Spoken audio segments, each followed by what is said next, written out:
ಕರ್ನಾಟಕ ರಾಜ್ಯ ಸಾರಿಗೆ ಸಂಸ್ಥೆಯ ನಿಗಮದ ನೂತನ ಅಧ್ಯಕ್ಷರಾದ ಶಾಸಕ ಎಸ್.ಆರ್. ಶ್ರೀನಿವಾಸ್ ರವರಿಗೆ ತುಮಕೂರು ವಿಭಾಗದಲ್ಲಿ ಅಭಿನಂದನಾ ಸಮಾರಂಭ ನಡೆಯಿತು. ಅಭಿನಂದನೆ ಸ್ವೀಕಾರ ಮಾಡಿ ಮಾತನಾಡಿದ ಅವರು, ಅಭಿನಂದನೆ ಸಲ್ಲಿಸಿದ ನೌಕರ ವರ್ಗಕ್ಕೆ ನಾನೆಂದೂ ಚಿರಋಣಿ. ನಾನು ನಿಮ್ಮ ವಿಶ್ವಾಸಕ್ಕೆ ಆಭಾರಿಯಾಗಿದ್ದೇನೆ ಎಂದರು.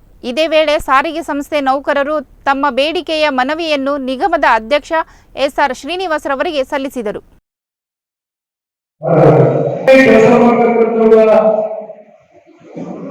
ಇದನ್ನು ಕಾರ್ಯಕರ್ತರು ಕೂಡ ಆಡಳಿತ ವರ್ಗದ ಒಂದು ಕರ್ತವ್ಯ ಅಂತ ನಾನು ಕೂಡ ಭಾವಿಸುತ್ತೇನೆ.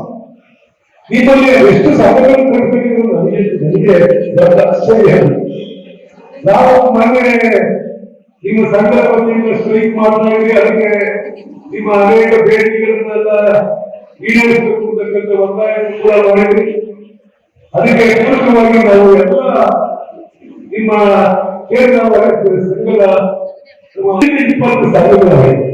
ಅದು ಏನಂತ ಮಾಡ್ಕೊಂಡು ಏನು ಒಂದು ಕಡೆ ಅರ್ಥ ಆಗಿಲ್ಲ. ಆದ್ರೆ ನಾವು ಈಗ ಪ್ರಸ್ತುತ ಕೆಲಸ ನಿರ್ವಹಣೆ ಮಾಡ್ತಾ ಇರ್ತಕ್ಕಂಥ ಯಾವುದೇ ನೌಕರರಿಗೆ ನಾವು ಏನು ಬೆನಿಫಿಟ್ ಕೊಡ್ಲಿಕ್ಕಾಗಲಿಲ್ಲ. ಆದ್ರೆ ಈ ಸಂಸ್ಥೆಯಲ್ಲಿ ನಮ್ಮ ಜೀವನದ ಕೊನೆ ಅವಧಿವರೆಗೂ ಕೂಡ ಕೆಲಸ ಮಾಡಿ ನಿವೃತ್ತರಾಗಿರ್ತಕ್ಕಂಥ ನಿವೃತ್ತ ನೌಕರರಿಗೆ ನಾವು ಅತಿ ಶೀಘ್ರದಲ್ಲಿ 200 ಕೋಟಿ ರೂಪಾಯಿ ಅವರ ಅರಿಯರಿಸಲಿತ್ತು ಅದನ್ನ ಕೊಡ್ತಕ್ಕಂಥ ಒಂದು ತೀರ್ಮಾನವನ್ನ ಈಗ ಮಾಡಿದ್ದೀವಿ.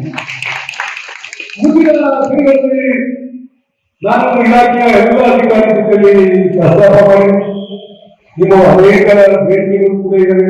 ನೀವು ಕಳೆದ 3 ವರ್ಷಗಳ ಹಿಂದೆ ಉಗ್ರ ಹೋರಾಟ ಮಾಡಿದ್ರಿ, ಅದರ ಸುಮಾರು ಜನ ಸಸ್ಪೆಂಡ್ ಆಗಿದ್ರು. KSRTC ಆಗಿರ್ತಕ್ಕಂಥ ಎಲ್ಲ ಸಸ್ಪೆಂಡ್ ಆಗಿರ್ತಕ್ಕಂಥವ್ರು ಪುನಃ ಕೆಲಸಕ್ಕೆ ತೆಗೆದುಕೊಳ್ತಕ್ಕಂಥ ಕೆಲಸ ಮಾಡಿದ್ದಾರೆ. BMTC ಮಾತ್ರ ಇದು ಪ್ರಕ್ರಿಯೆ ಪ್ರಾರಂಭ ಆಗಿದೆ. ವಿಶೇಷವಾಗಿ ನೀವು ಕೇಳ್ತಕ್ಕಂಥದ್ದು ಎಲ್ಲರೂ ಕೂಡ ಸರಿ ಇರ್ತಕ್ಕಂಥ ಬೇಡಿಕೆಗಳನ್ನೇ ಕೂಡ ಕೇಳ್ತಾ ಇದ್ದಾರೆ.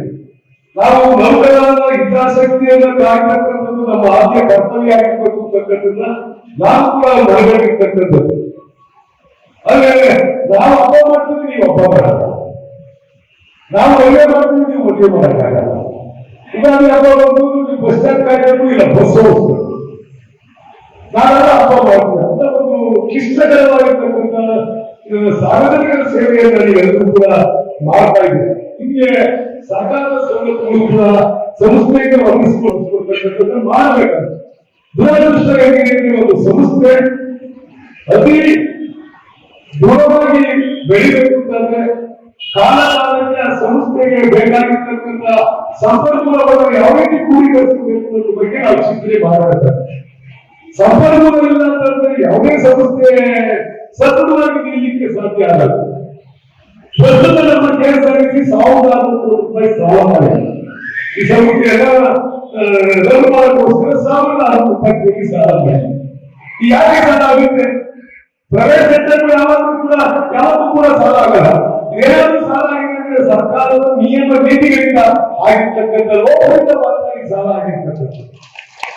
ಯಾಕೆಂದ್ರೆ ನಾನು ಸರ್ಕಾರದಾಗಿದ್ದೀವಿ, ಎಲ್ಲಿ ಕಾಲಕ್ಕೆ